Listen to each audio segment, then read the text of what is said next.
Okay, Gabby, I really wanted to get your thoughts on this story. Dele Alli obviously doing the rounds yesterday in the media because he was pictured with what looked like a nitrous oxide canister next to him and a balloon in his mouth.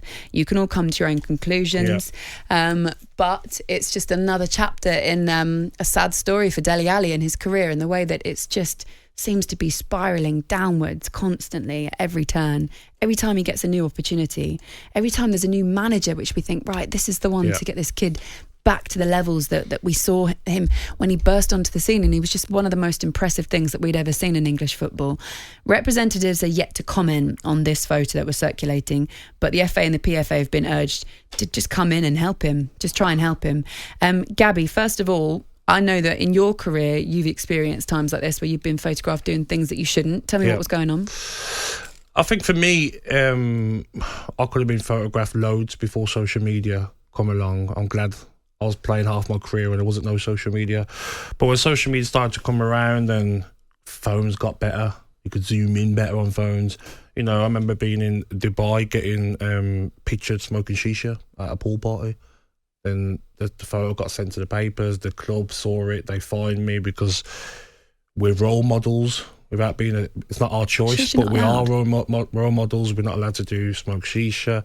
Then I got caught doing balloons, and at that time, you know, a lot of footballers are doing them. And that's the nitrous oxide laughing gas. Everyone was doing them, you know, it's not, and then you found out later how bad they are for you. You know, it can give you brain damage. Really, really bad for you. So the club would fine you, and you'd be in big trouble by taking the balloons. But I think the big thing for clubs is that if these things happen when you're playing really well, they might stop that. Little, you know, don't do that. Maybe a little fine, but you're playing well, they can move on. But when you're not playing well, and the times I got caught, I wasn't playing well, wasn't in a good moment, had problems off the field. That's when, you know, the club really hit you. And like Dele Alli now, he's not going through a good moment. I just feel sorry for him in a way, Laura, as is there something else going on off the field? Because when I got caught doing them things, I was going through problems off the field in my personal life that I didn't tell anyone, you know, that people didn't know. When I look at Dele Alli now, he looks to me like someone who's fell out of love with football. The hunger's not there. He's got problems off the field. You know, he's 27 years old. He's played 269 games for Spurs, 51 Premier League goals for Spurs, 37 England games, 3 goals. He shouldn't be at this stage of his career, you know, probably close to retirement, because when you have this many problems that Dele Alli's had, clubs won't want to touch you, managers won't want to touch you. They'll be like, no, not having him, got this problem. So I feel like someone really needs to sit down with Dele Alli. I'd love to speak to him and say, you're a long time retired. You know, you're only 27. You could be retired in the next 6 months because of the lack of offers, because of how bad your career's ended up. And he's going to look back in 2-3 years and think, I'm not even 30 yet and I'm retired. And my mates, his good mate Jack Grealish, same age, look at what he's doing now. I know for a fact that when I'm not in a great headspace, I will exhibit the most ridiculous self-destructive behaviour. Yeah. And I think a lot of people do. And loads of people listening probably do. And I look at Dele Alli and I think, wow, like, it does feel self-destructive. And usually when there's something like that, there's so much more going on than you could ever really understand just from looking and judging from the outside. When all this was going on with you and you were saying like you were in the wrong headspace, how did you remotivate yourself to get your head back on track?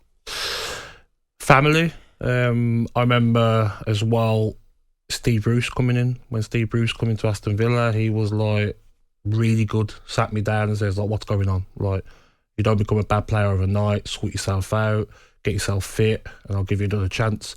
Sometimes it's a manager who, with that experience of Steve Bruce, will sit you down, and maybe that's what Dele Alli needs. You know, that his manager that really looked after him, MK Dons, can he get hold of him? Can he take him for a bit of lunch and say, come on, mate, like, a manager will give you a chance.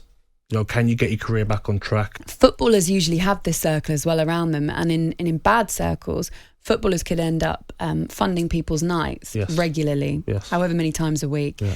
Even more if it's other family members, phone bills, rent, houses, all sorts of things. You have a load of dependents even if you don't have kids as a footballer, right, who's earning millions and millions. Dele Alli is in that era of footballers that were just given millions and the keys to the world, I suppose, when you're in your early 20s, that's what it can feel like. Yeah. So did you adjust that group around you? Did you look at people and go, I don't know if that's the best person? Yeah, 100%. From when I started, you get like the lag-alongs, the promoter of the clubs, you know, adding you on social media and getting your number and contacting you, and you're like, oh, okay, you need to get these people out of your circle, you know, because they're no good for you. They're going to offer you a club on a Wednesday night. They're going to say, oh, I can get you in this club on a Saturday, get you through the back door, you know, and these are all the things that, like, people don't realise that footballers have. You know, like you said, temptations. And Dele Alli's probably going through the stage now, Laura, of like, I've earned millions. I'm sorted for life. I've had a great career. I've lost the motivation. Don't really want to take advice of managers. You know, Mourinho's fell out with. Frank Lampard, who would have loved Dele Alli. You know, the sort of player he was, didn't work for him. Maybe he's just in that headspace now. He needs someone to sit him down and say, come on, because you're going to look back in 10 years and think, I've wasted 6-7 years of my life where I could have played another 250 games. So it's a shame to see as well, because, like I said, his good mate Jack Grealish is doing outstanding things now at the same age, and Dele Alli now is going to be without a club. And there's not going to be many more chances or many more managers that are going to take a punt, because eventually they'll say, well, look at the track record, and it's not about the managers. How much does it need to be about Dele Alli now and him taking responsibility of finding a way to break whatever is going on? Sometimes you get a name in football and people don't want to touch it. Right? Can't shake it. talkSPORT Breakfast with Laura Woods, Monday to Wednesday mornings 6 till 10. On AM, on DAB, via the talkSPORT app and on your smart speaker. talkSPORT.